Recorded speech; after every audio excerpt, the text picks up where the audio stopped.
Hey everyone, it's Dr. Scott and welcome back to the Game Closet. From time to time we have fellow YouTube creators stop by to regale us with their gaming stories, and today I am asking the question, what game took you the longest to beat and how long did it take for you to finish it?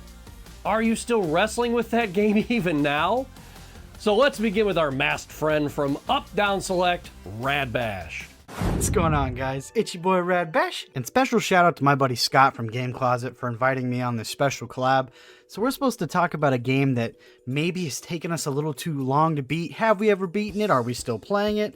And the game I had to go with is one of my childhood favorite games. It's my top favorite game of all time. I talk about it nonstop on my channel, and that's Dark Cloud.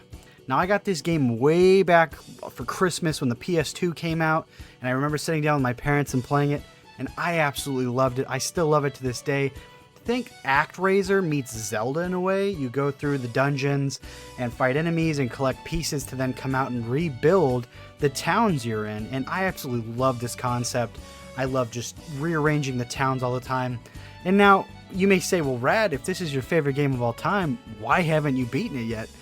And that's really hard to explain, but yet simple. So I always get right to the final boss, the Dark Genie, and I stop every time. And it's so weird because this game holds a special place in my heart. It was a game my dad and I set out to beat, and unfortunately he passed away, and he never got to beat it. And I've always said, oh, I'm going to beat it for you, Pops. And yet again, I've learned to disappoint my parents because I still have not beaten that in his name. But this year I've actually set out to beat it. I'm doing a full live stream on my channel where I beat my favorite game of all time, Dark Cloud. So there you have it. There's my pick. And again, special shout out to Scott for having me on. I can't wait to see everybody else's picks. And like always, stay radical. Hey, Johnny Grafx here, Seasonal Depression Edition. So today we're talking about games that took us a long time to beat, and I have a lot of those. And the most profound example of that for me is probably the original Resident Evil. Now, this game hit different back in the day. You gotta remember, back in 1997, most games were divided up into clearly defined levels, and Resident Evil didn't really do that. And it was one of my first games that didn't really do that. It was just, it was a little over my head. Keep in mind, I was like 9 at the time. Probably shouldn't have been playing the game in the first place, but anyway. And on top of that, the game just played different than anything I'd ever played. I'd never played a game where it took more than one button to shoot. I spent a whole afternoon trying to figure out how to shoot the damn gun. I couldn't figure it out. And of course it's in the manual, but I didn't read the manual, right? Who reads the manuals? Not me. So I ended up actually almost quitting the game right then and there on day one, but I called my friend and he explained, oh, you have to hold down the shoulder button to lift up and aim the gun, and then you press X to shoot it. And I was like, okay, that's insane, but all right. So then I kept playing it. I got a reasonable chunk of the first mansion part done, but again, I just kind of kept getting pulled away by, the Crash Bandicoots and the Spyros and the Medal of Honors and other stuff out there. And that pattern just kind of kept repeating for the next several years, but I stayed friends with that kid, the one that explained to me how to shoot the gun. And a few years later, I ended up sleeping over at his house, and he had an older brother who was really good at this game. And, he was like 15 or 16. So, to us, he was basically a wizard. He was a wise wizard on a mountaintop somewhere. And so he was just playing the game for fun, just blowing through it. And later that day, I went home and I duplicated about as much of it as I could from memory. And I got to the point, I got to the snake, and I don't remember where I got stuck after that, but I did get stuck again. And so I ultimately, I put it down again. And so even more time passed. But at some point, in my mid-20s, somewhere in there, I did come back to it. I had a real marathon with it. I found one of those 200-page strategy guides, printed the whole damn thing off, stapled it together, took it over to the TV, and I played this game from beginning to end, and I had a blast. And it was always a game that I knew I liked, but since I had never properly finished it, I just didn't have a full opinion of it until that point. So it's just this big, long rigmarole. It took about, 15 years or so for me to really, truly see it all the way through. I'm glad I finally did, though, because, of course, it is one of my favorite games of all time. Certainly one of my favorite horror games, probably my favorite Resident Evil game. So yeah, that's my incredibly elongated Resident Evil story. If you want to see me prattle on about games more, feel free to check out my channel. But until then, thanks for watching, and thanks Dr. Scott for having me on. Hey guys, Gamer Aimer here, and I have been asked what is a game that I'm still trying to beat still to this day. Well, this game right here, just bringing back all of these terrible memories on this Super Nintendo game. We have Super Ghouls and Ghosts. I don't know what it is about this game, but this game is just not forgiving at all. You have to have so much patience to play this game, and every single time that I play it, I just cannot get good at it. I cannot make it through the first level. This is a game that still haunts me to this day because I just cannot beat it. It is so wild that this Super Nintendo game, not even like the most difficult game in the world, but for some reason, this one right here just serves a challenge every single time. But what is so great about playing this game is the music, the atmosphere, the unforgivingness in this game. This is what a true staple game is on the Super Nintendo. You know, that challenging aspect to it, something that keeps drawing you back in and wants you to keep progressing as you play.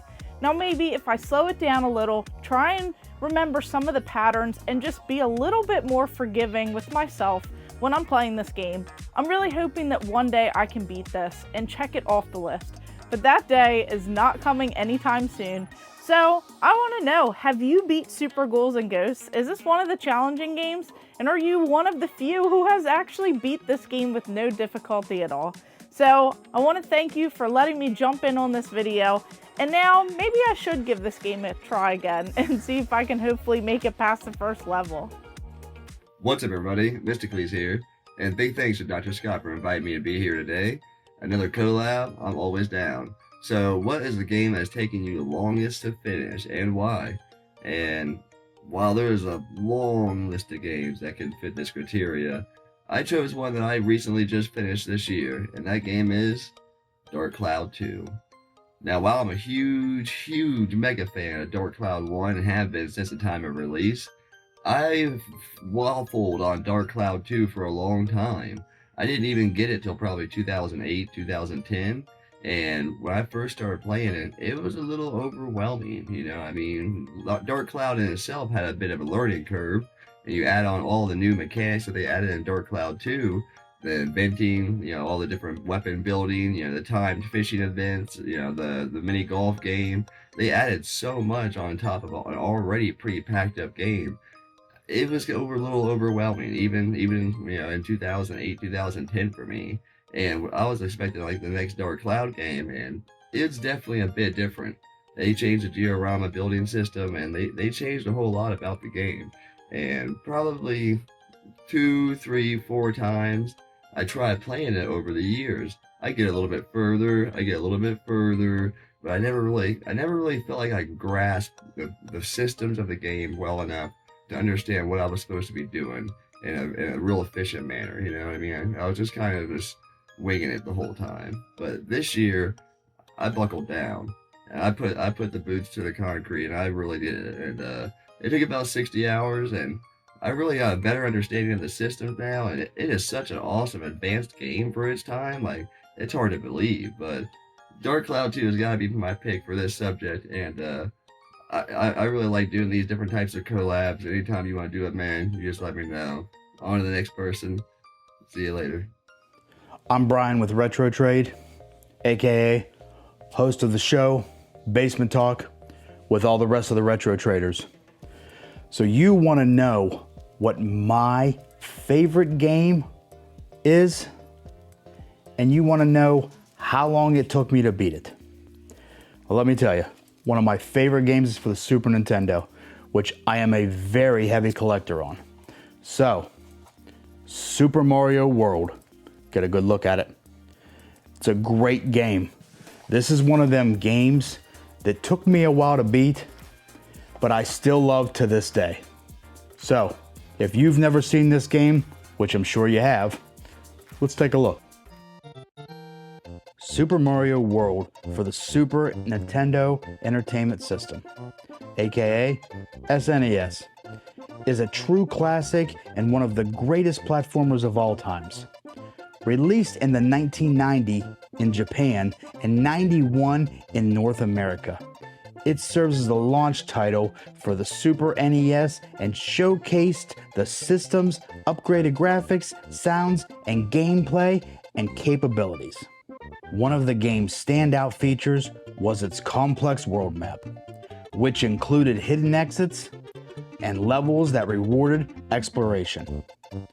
players could unlock Star Road and even access ultra challenging Special World. The game's 16-bit graphics were a significant step in the right direction for the Super NES. Okay, so that's my game. Super Mario World for the Super NES. So I want to thank you for giving me the time on your channel. And if you're not subscribed to his channel, what are you waiting for? Hit that subscribe button. And if you're not subscribed to our channel, Retro Trade, what are you waiting for? Join us every Saturday with me and the rest of the Retro Traders as we talk retro games. Scott, thanks again from the bottom of my heart, and stay retro. I'm out. My story is one of frustration and embarrassment. Basically, I am on the edge of being ashamed of myself because of this game and how long I've been playing it without successfully beating it, and everyone else has. It almost embarrasses me because I've been playing this game since November 2008, 16 and a half years. It's New Super Mario Bros. On the DS. Yes, I have been playing this game on and off for about 16 years, and I'm stuck in the last kingdom. When I nearly exhaust all of my lives, I am so terrible at this game that my wife takes mercy on me, takes the DS from me, and gets more lives for me. And I continue on my Mario killing way. Yes, I am cheating, and I can't even beat the damn game. Now, while I'm not good at many platformers, Mario games are the ones that I am the worst at. Lynn has finished the game about 5 or 6 times and has done it without effort.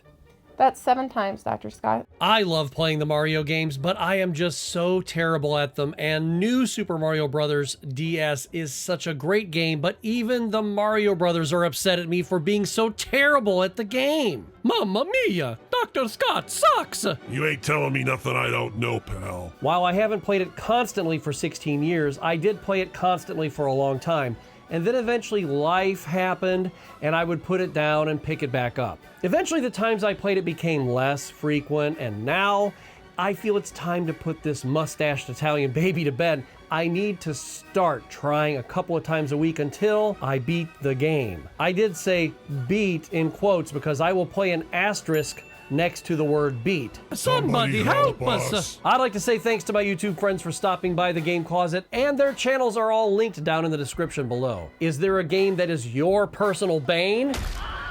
Share with us down in the comments. Thanks for watching this parade of frustration, and we'll see you very, very soon.